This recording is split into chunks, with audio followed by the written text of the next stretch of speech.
amigos! Tô de volta ao canal Detetives Vascaínos em mais um boletim do dia, o dia agitado esse, hein? Principalmente com polêmicas e novidades em relação à procura do Vasco por atacantes. E aqui a gente vai detalhar tudinho para você sobre a situação do uruguaio Abel Hernandes, que já esteve no Vasco, já saiu do Vasco, enfim, tá uma novela danada, uma novela louca e vamos repercutir isso aqui para você. Tem também informações sobre um outro atacante na mira e mais alguns nomes, né, que andaram saindo por aí, como por exemplo de um volante lá do futebol paulista. Portanto, peço que você fique ligadinho até o final para que possamos contar tudinho para você. Antes de mais nada, não esqueça daquele like, né, muito importante, da sua inscrição, se chegou agora e ainda não é um inscrito, e daquela moral fortalecendo esse trabalho jornalístico. Vamos em frente. Bom, e o assunto do dia não poderia ser outro e segue repercutindo demais a novela Abel Hernandes, o atacante uruguaio que o Vasco tem interesse e já conseguiu que o jogador aceitasse o desafio de jogar por aqui. A proposta para ele satisfez, né, o jogador. Porém, antes é preciso combinar com o Peñarol, atual time do Abel. E aí, meus amigos, é que o buraco é mais embaixo. Hoje à tarde, quem acompanhou nossas redes sociais, tanto no Twitter como no Instagram, né, pode conferir de perto as aspas que eu consegui tirar do empresário do Abel, o Pablo Bettencourt. E segundo a gente, a situação era clara. Abel estava de saída e iria atuar pelo Vasco. Estamos brigando com o Peñarol porque seu presidente Ignacio Ruglio deu ao jogador a palavra de honra que o liberaria depois de não aceitar uma oferta da China há 2 meses. Ele pediu para sair. Bom, essas foram as palavras do agente do Abel Hernandes. E tão logo ele declarou isso, né, eu tratei de ver o outro lado da moeda. Reza o jornalismo, meus amigos, que a gente precisa ouvir as duas partes envolvidas, né? Não só dar a versão de uma. E aí, num rápido contato que eu fiz com o presidente Ruglio, né, o mandatário do Peñarol, ele negou veementemente essa saída do atacante. Não é verdade, me disse categoricamente o presidente. E agora à noite, antes de eu entrar no ar, né, mesmo com todos esses rumores de que o Abel Hernandes estaria vindo para o Vasco, que já se despediu lá dos jogadores do Peñarol, né, o presidente seguiu com o seu posicionamento oficial. Perguntei a ele se o agente de jogador estaria forçando a sua saída com base nesse discurso aí para a imprensa, né, de que o atacante já teria rompido o seu contrato com o clube e estaria a caminho do Vasco. Ele me disse o seguinte: não sei, porém do Peñarol o jogador não pode sair. Então, meus amigos, está muito claro, a guerra está declarada, há uma queda de braço. Isso ainda vai dar muito pano para manga. Eu já vi por aí que o empresário pretende ingressar na FIFA para exigir a saída do atacante por uma justa causa, né, por conta de alguns áudios ou mensagens que ele teria do presidente dando a sua palavra de que liberaria o jogador em caso de proposta, mas fato é que por hora ele é jogador do Peñarol e ponto. Lá no clube uruguaio há uma calmaria nesse sentido. O que eu sei sobre essa história com o agente Pablo Bettencourt é também um cara meio polêmico, hein?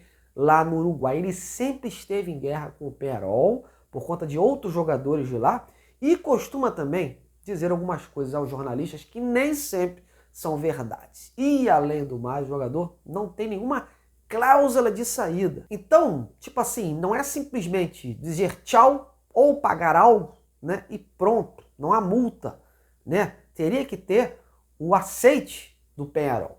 E está claro que há uma forçação de barra e agora fica a dúvida se realmente essa situação vai vingar ou não.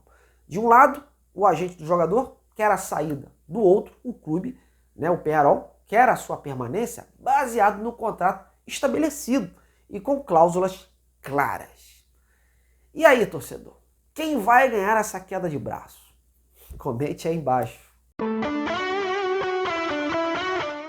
E no meio dessa negociação, meus amigos, e ciente das dificuldades, o Vasco aponta sua mira para outros alvos. Já recebeu aí uma negativa ontem do Argentino Júnior em relação ao atacante Gabriel Ávalos, né? Um dos artilheiros do campeonato argentino, que não vai sair de jeito nenhum do clube, e agora tenta um negócio mais fácil, digamos assim. O atacante Michael Santos, que é o artilheiro, né, do campeonato argentino. Porém, seria uma coisa mais fácil. Os representantes do jogador, que antes afirmavam que desconheciam o interesse, né, agora estão mudos. Não respondem às minhas mensagens. Ao que parece, né, deve ter sido, sim, né, oficializado a proposta para eles. Já o presidente Talheres segue abrindo o jogo, dizendo que as conversas com o Vasco continuam, apesar das cifras enviadas pelo Clube Cruz Maltina ainda não estarem próximas do ideal. Acredito que nesse caso esteja havendo também uma valorização, né, do presidente Andrés Fassis, que é polêmico também, né? É gato mestre. Meteu que o jogador também tem uma proposta e que não há pressa para decidir. Enfim, eu acredito, né, que haja alguns detalhes que impeçam esse acerto de imediato, como, por exemplo, as metas que o Vasco costuma colocar, né, num contrato quando adquire o jogador, e principalmente a forma de pagamento, né? Esse próprio dirigente, na época que o Vasco queria o Diego Valois, disse na ocasião que não aceitava parcelamento e queria um montante maior ou à vista. E aí, com todas essas notícias negativas de que o clube ainda está devendo no mercado, né, acaba respingando nessa situação. Bom, agora vamos mudar o foco e falar de meio campo. A busca por um 10 ainda persiste e esse jogador vem sendo buscado também no mercado sul-americano. O clube mirou alto demais, tentando o Lanzini e o Salazar, por exemplo, e agora concentra suas ações em outro jogador. Há uma expectativa que na próxima semana pinte esse nome, até porque dia 2 de agosto encerra a janela de transferências. E oficialmente o Vasco só trouxe o Serginho, o Maicon, né, e o Edel. Os demais jogadores, tudo nessa base das negociações, conversas ou detalhes finais. E agora 3 rapidinhas, meus amigos, para a gente poder fechar esse noticiário. A primeira é sobre o Pedro Raul. O jogador está a caminho mesmo do Toluca, do México. Os clubes acertaram tudo hoje e já houve, né, a troca de documentos, definindo então a transferência por cerca de 5 milhões de dólares. O Vasco deve receber essa metade agora. Já está tudo assinado, né? E ele não veste mais a camisa Cruz Maltino. Por isso que o Vasco acelerou esse processo em ter um novo camisa 9 e está aí colocando dinheiro na mesa, coisa que era difícil até então. Situação do lateral esquerdo Jefferson, do Atlético Goianiense. Hoje aconteceria a tal reunião, né, entre os representantes do jogador e os clubes para sacramentar o negócio. E olha, aconteceu e está tudo certo. Me disse o Nilson Moura, um dos empresários do atleta, que ele vai fazer exames médicos amanhã, né, na sexta-feira, e em seguida, deve então, tudo dando certo, assinar o seu contrato com o Vasco. E por fim, uma especulação de última hora. Na verdade, até um nome que já esteve no radar do Vasco, o volante Leonaldi, da Ponte Preta. Essa é uma notícia agora à noite, que o jogador teria uma proposta do Vasco, além do Santos, né? Eu fui ouvir o presidente da Ponte Preta, o senhor Marco Antônio Eberlin, e ele foi taxativo. Abre aspas, não fui procurado, fecha aspas. Portanto, a Ponte Preta nega qualquer recebimento de uma oferta do Vasco.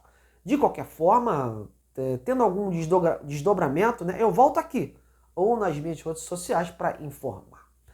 Bom, galera, mas é isso. As informações que eu consegui apurar no dia de hoje são essas, mas sigo atento, né? Tem jogo aí domingo contra o Atlético Paranaense, vamos ter novidades em campo. E eu vou colocando então ponto final nesse trabalho. Agradeço demais pelo seu apoio e vamos nessa, tentar ampliar, né, o nosso número de inscritos no canal para esse trabalho, ó, ascender cada vez mais. Esse trabalho merece, não é não, meus amigos? Um grande abraço e até a próxima.